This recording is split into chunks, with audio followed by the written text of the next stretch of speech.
En este vídeo aprenderemos sobre el análisis de indicadores y ciclos económicos. Describiremos cuáles son las fases del ciclo económico, cómo se mide, qué indicadores se usan para saber qué está pasando y cómo funcionan las variables económicas en los mercados financieros. El objetivo de los indicadores económicos es ver hacia qué dirección posible va a tomar la economía en el presente y en el futuro. Si entendemos los ciclos económicos, podemos tomar decisiones financieras en base a ello. Lo que quiero decir es que el crecimiento de la economía no es una línea que siempre sube, sino que consta de subidas y bajadas a lo largo del tiempo, formando los ciclos económicos. Están la fase de crecimiento, expansión y recesión.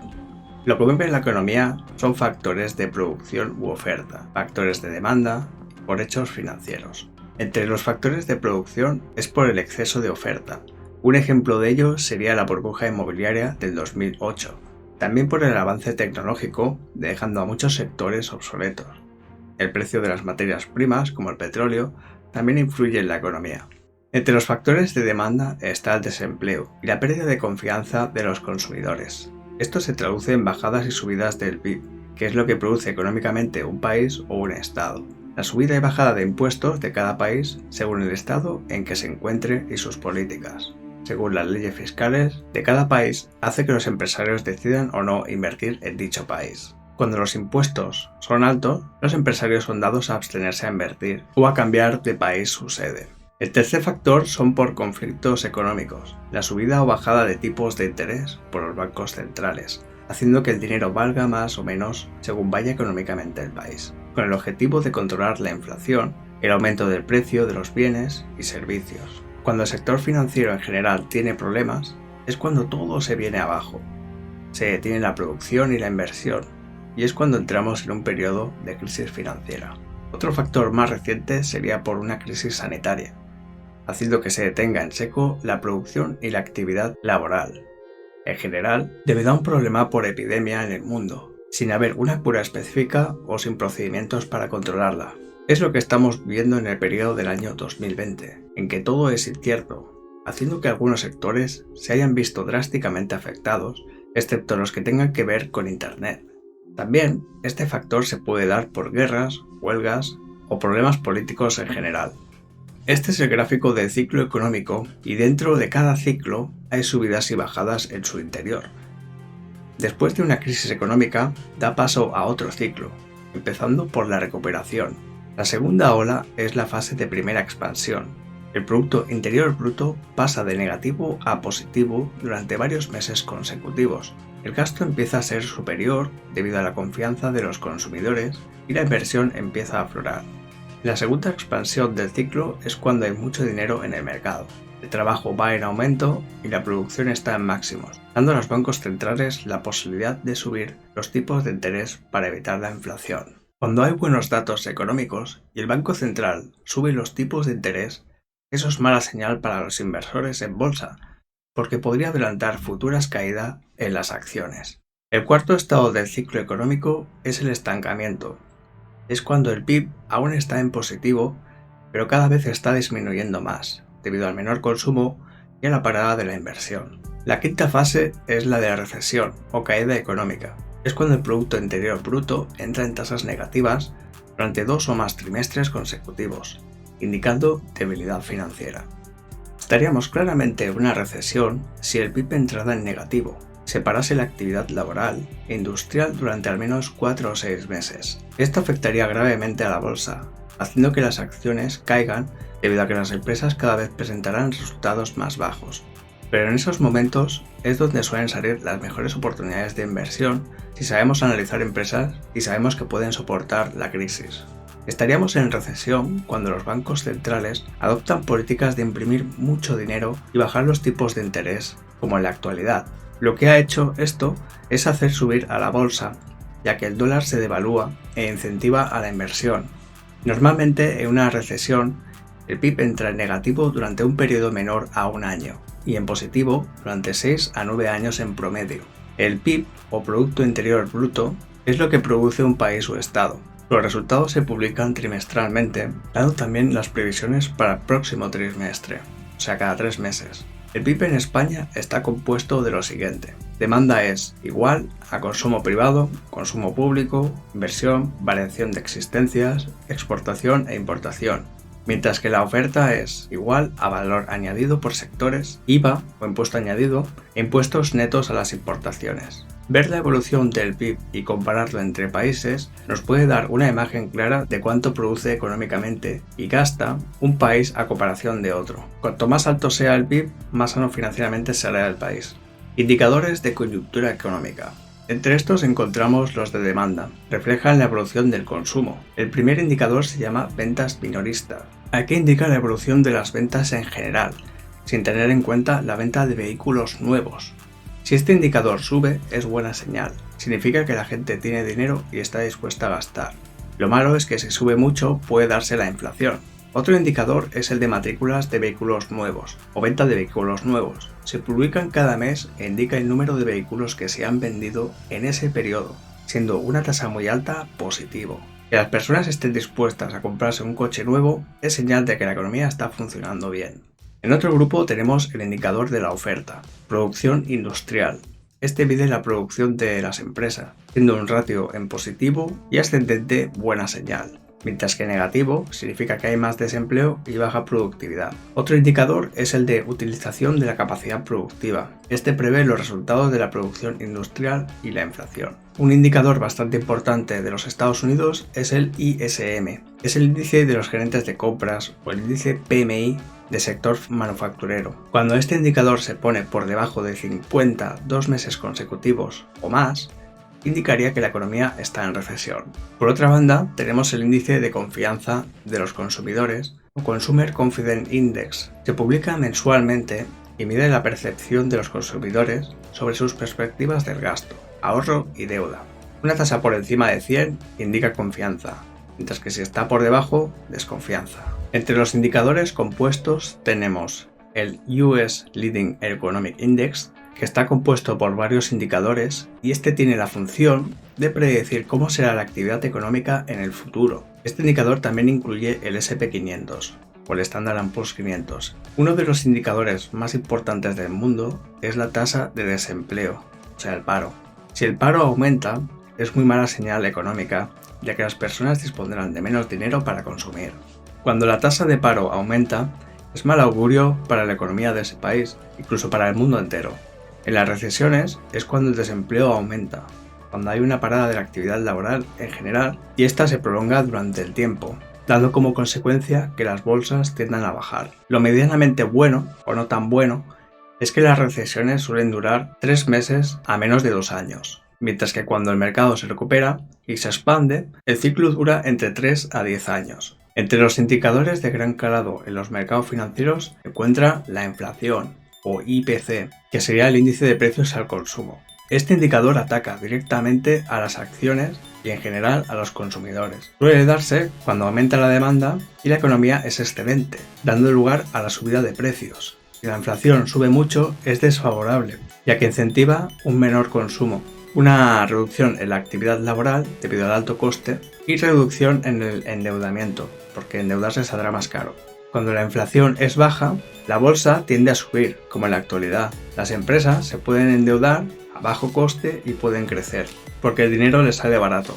Los tipos de interés de los bancos centrales. La misión de los bancos centrales, especialmente la Reserva Federal de los Estados Unidos o la Fed, es el crecimiento económico y el control de la inflación. Esto lo hace mediante el control de la masa monetaria en circulación, o sea, el volumen de dinero que está en las calles. Esto lo hacen subiendo o bajando los tipos de interés al dinero, haciendo que valga más o menos con el tiempo, y sobre todo con sus decisiones. Para determinar el precio del dinero o tipos de interés, se hace en relación a lo que produce económicamente un país o estado. Cuando aumenta el gasto público o se reducen los impuestos, los bancos centrales son dados a imprimir más dinero. En términos técnicos, son dados a una política monetaria expansiva. Lo que hace esto es devaluar la moneda. A medida que haya más dinero en circulación, el precio del dinero baja. Las decisiones de los tipos de interés también están influidas por los datos de actividad económica, como hemos dicho, la tasa de desempleo, el Producto Interior Bruto, la balanza comercial, o sea, exportaciones e importaciones, etc. Para entender realmente en qué parte del ciclo económico nos encontramos, debemos de tener en cuenta una serie de factores en conjunto. Se da una recesión cuando el Producto Interior Bruto entra en negativo 2 meses consecutivos o más. Si a esto le añadimos que el paro aumenta, la oferta y la demanda cae y el sentimiento de mercado es pesimista, pues estaríamos hablando de una recesión. Además de ello, los tipos de interés deberían estar bajos con expectativas a que bajen más. Lo curioso de las recesiones, si se da todo lo anterior, pues es que la bolsa, como hemos dicho, tiende a subir. En cambio, estaríamos en una etapa de crecimiento cuando el PIB o el Producto Interior Bruto está en positivo. Si el paro tiende a bajar, sería buena señal, porque la gente tendría más trabajo. Esto significaría crecimiento económico. La oferta y la demanda sube, más el sentimiento es más optimista. Lo malo en esta circunstancia es que la inflación sube. Por lo tanto, los bancos centrales son dados a incrementar los tipos de interés. O sea, el precio del dinero es más caro. Y esto se hace para controlar el aumento de los precios, dando como consecuencia que la bolsa tienda a bajar, ya que en este tipo de situaciones las empresas les costará más dinero endeudarse, por lo tanto serán menos rentables. ¿Por qué la bolsa sube a pesar de los malos datos económicos? Porque el coste del endeudamiento es barato para las empresas, como hemos explicado, lo que les permite crecer de forma rentable, relativamente.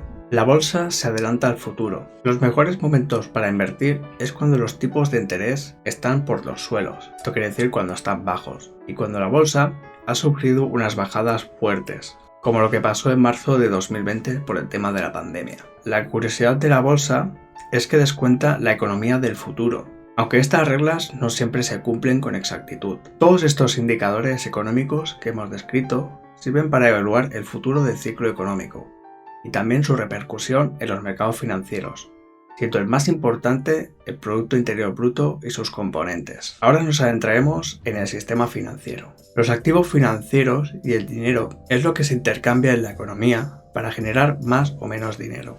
Todas las personas pueden hacerse con activos financieros, o sea, comprar y vender, siempre y cuando tengan algo de dinero para invertir, independientemente de si es un particular, una empresa o administraciones públicas o privadas. Dependiendo de cómo se administre el dinero, pues es más asequible hacerse con unos activos financieros en concreto. De hecho, dependiendo de nuestro perfil, podemos caracterizarnos por lo siguiente. Las personas que no ahorran, que gastan todo su dinero. Luego tenemos los que gastan más de lo que ingresan, que tienen que incurrir en deuda para poder subsistir, dando como consecuencia a que haya un déficit. Y en el tercer grupo están los que gastan mucho menos de lo que ingresan, o sea que son rentables y están en superávit. Para poder hacer dinero lo podemos hacer o bien de forma directa, prestando dinero, o mediante un intermediario o broker. Lo que integra un sistema financiero son estos 4 componentes. Los activos financieros, que son productos de inversión en el cual los intercambiamos por dinero para obtener rentabilidad. Van desde depósitos a productos de inversión derivados complejos.